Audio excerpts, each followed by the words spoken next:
Top quality और consistent performance के लिए सिर्फ सिल्वर पंप नाम याद रखना। 2016ರ ಸಂದರ್ಭ.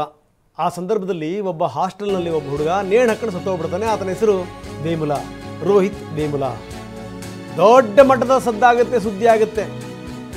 ಹಿಂದುಳಿದ ವರ್ಗದ ಯುವಕನ ಮೇಲೆ ಈ ಮುಂದುವರಿದ ವರ್ಗದ ಯುವಕರು ಅವನ ಮೇಲೆ ಹಲ್ಲೆ ಮಾಡಿದ್ರು, ಅವನಿಗೆ ಹಿಂಸೆ ಕೊಟ್ಟರು, ಅದಕ್ಕೋಸ್ಕರ ಸತ್ತ ಅದು ಅಂತ. ಈಗ ರಾಜ್ಯ ಸರ್ಕಾರ ಈ ವಿಚಾರವನ್ನು ಇಟ್ಕೊಂಡು SC/ST ಆಧಾರದ ಮೇಲೆ ಒಂದು ಕಾನೂನು ತರಬೇಕು ಅಂತ ಹೋಗ್ತಾ ಇದೆ.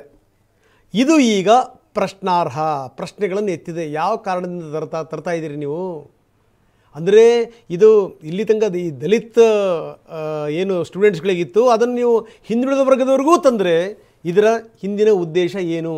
ಯಾಕಂದರೆ ರೋಹಿತ್ ವೇಮುಲ ಕೇಸ್ ಇದೆಯಲ್ಲ ನೋಡಿ, ಈ ರೀತಿ ಆಗುವಂಥದ್ದು ಇದೆಯಲ್ಲ, ಯಾರೇ ವಿದ್ಯಾರ್ಥಿಗಳಾಗಿರಲಿ ಆ ವಿದ್ಯಾರ್ಥಿಗಳ ಮೇಲೆ ರ್ಯಾಗಿಂಗ್ ಮಾಡೋದು, ತೊಂದರೆ ಮಾಡೋದು ಅದೆಲ್ಲ ಇದೆಯಲ್ಲ, ಅದನ್ನು ಯಾವ ಸಮಾಜವೂ ಕೂಡ ಸಹಿಸ್ಕೊಳ್ಳಿಕ್ಕೆ ಸಾಧ್ಯ ಇಲ್ಲ. ಯಾವ ಸಮಾಜವೂ ಕೂಡ.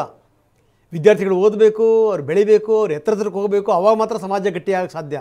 ಯಾರೂ ಕೂಡ ಅದನ್ನು ಒಪ್ಕೊಳ್ಳಿಕ್ಕೆ ಸಾಧ್ಯ ಇಲ್ಲ. ಆದರೆ ಅದೇ ಹೆಸರಲ್ಲಿ ನೀವು ಬೇರೆ ಬೇರೆಯವ್ರಿಗೂ ಕೂಡ ಅದನ್ನು ವಿಸ್ತರಿಸ್ತಾ ಹೋಗ್ಬಿಟ್ರೆ, ನಾಳೆ ಬೇರೆ ಬೇರೆ ಸ್ಟೂಡೆಂಟ್ಸ್ಗಳೆಲ್ಲ ನಮ್ಮ ಮೇಲೆ ಆ ರೀತಿ ಆಯಿತು ಈ ರೀತಿ ಆಯಿತು ಅಂಥೇಳಿ ಏನಾದರೂ ಕೇಸ್ ದಾಖಲು ಮಾಡ್ತಾ ಹೋಗ್ಬಿಟ್ರೆ ಗತಿ ಏನಾಗಬೇಕು? ರೋಹಿತ್ ವೇಮುಲ ಕೇಸ್ ಇದೆಯಲ್ಲ 2016ರಲ್ಲಿ ಆಂಧ್ರದಲ್ಲಾಗಿದ್ದು, ಅದು ದೊಡ್ಡ ಮಟ್ಟದ ಸದ್ದಾಗಿತ್ತು, ಸುದ್ದಿಯಾಗಿತ್ತು. ನಾನು ಆ ಮಾತನ್ನು ಹೇಳಿದೆ. ಅದಾದಮೇಲೆ ಯಾವ ತನಿಖೆಗಳು ಕೂಡ ಹೌದು ಇವನ ಮೇಲೆ ಹಿಂಗಾಗಿದೆ ಅನ್ನೋದನ್ನು ದೃಢೀಕರಿಸಲೇ ಇಲ್ಲ. ಅಂಥದ್ರಲ್ಲಿ ಅವರ ಹೆಸರಿನಲ್ಲಿ ಇವರೊಂದು ಕಾನೂನು ಮಾಡೋದಿದೆಯಲ್ಲ, ಎಷ್ಟರ ಮಟ್ಟಿಗೆ ಸರಿ? ಈ ಪ್ರಶ್ನೆ ಈಗ ಗೆದ್ದಿದೆ.